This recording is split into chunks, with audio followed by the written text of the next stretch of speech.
A lot of gamers out there have been playing Modern Warfare 2 constantly since the day it was released. Most of them have gotten really good at it too. It just makes good sense that the first-person shooter skills players have learned over the last couple of months would therefore translate really well to EA's forthcoming Battlefield Bad Company 2, it being similar at face value. The reason be damned, because the Bad Company 2 multiplayer demo is chock full of Modern Warfare masters who can't shoot for shit, can't arm an MCOM, and possibly the worst offense of all, couldn't spot a Bradley if it left a track mark across the back of their skull. Well, worry not, here's how not to be a noob at Battlefield Bad Company 2.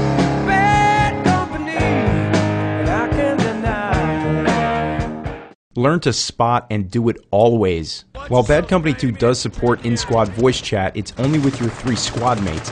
It's imperative that you quickly let everyone on your team know where the enemy is hiding, flush them out, and fix them from all angles.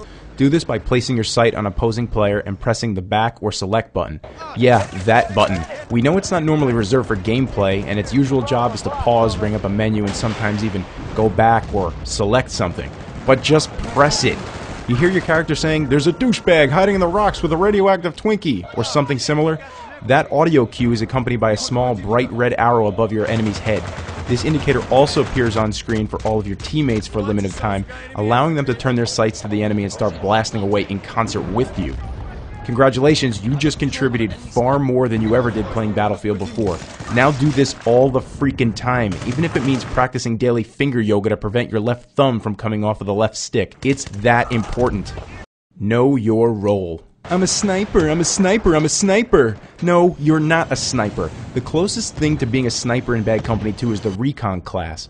Yeah, it looks like you're a sniper. You've got a high-powered rifle with a high-powered zoom and a sick-ass ghillie suit to hide in the brush, but there's more than that. In fact, there's more to each class than what the title lets on. You need to know how to use all of them properly, and don't try to do stuff that's too far outside the strengths of your class. Yeah, it's a no-brainer, but you'd be surprised how many times people whine, "How do I get the machine gun? There's no heavy class on my screen." Here's what you need to know. Assault. Shoot people in short bursts at medium to long distances. Use your grenade launcher when bad guys bunch up. Refill your teammates' supplies if you hear them ask for it. It's not fucking ambient noise. They need more ammo to kill bad guys, and they'll say so when they're running low. You give it to them. Engineer. Hide most of the time, engage enemies at short range in short bursts. Hide some more, pop out and send an RPG at the side or back of a tank or other armored vehicle. If a friendly vehicle is nearby, help them out by magically repairing it with your impact wrench thing. Medic. Throw medipacks on the ground near buddies to heal them. Hit dead guys who look like lightning bolts on your HUD with the defibrillator to revive them and gain back reinforcement tickets. Most importantly, stand your ground and light motherfuckers up with your machine gun. Firing your machine gun in sustained bursts will actually cause you to gain accuracy. Recon. Shoot people from far away while hiding. Run up to tanks and plant explosives on them. Calmly run in the opposite direction when encountered by anyone who's not holding their dick. Don't be a pussy, but don't waste tickets either. In Modern Warfare, you can be a pussy and get away with it. Much of the time, even the good players are camping behind a refrigerator or in a bathroom stall.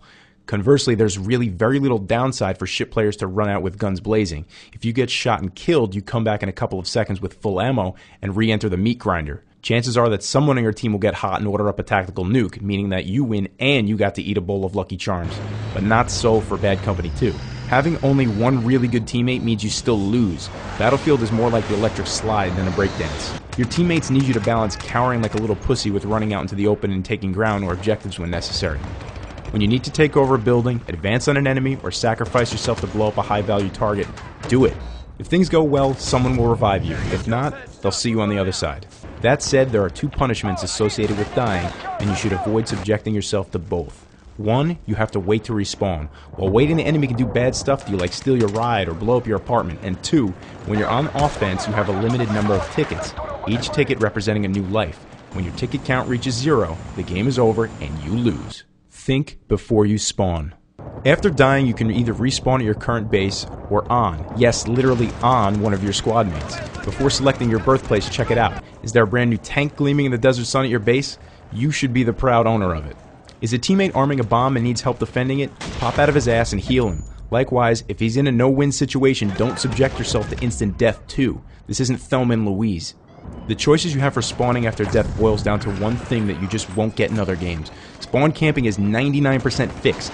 It's not perfect, but it's the best respawn mechanic you've ever used in a first-person shooter. Use everything at your disposal. A lot of people play their style of play and never deviate from it. In Bad Company 2, as in real war, you don't get to decide you're going to fight one way all the time.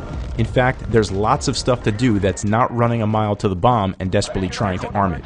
You can and should pilot a radio-controlled helicopter to spot enemies from the air, ride on the back of a quad bike to quickly flank your opponent, shoot a minigun out of a fast-moving Black Hawk helicopter, position a tank with a long-barreled gun on a hill and rain death down on your enemies, transport your buddies while mowing down trees to increase line of sight to the target, and lots more stuff that you'll figure out by hitting buttons when you get into a vehicle.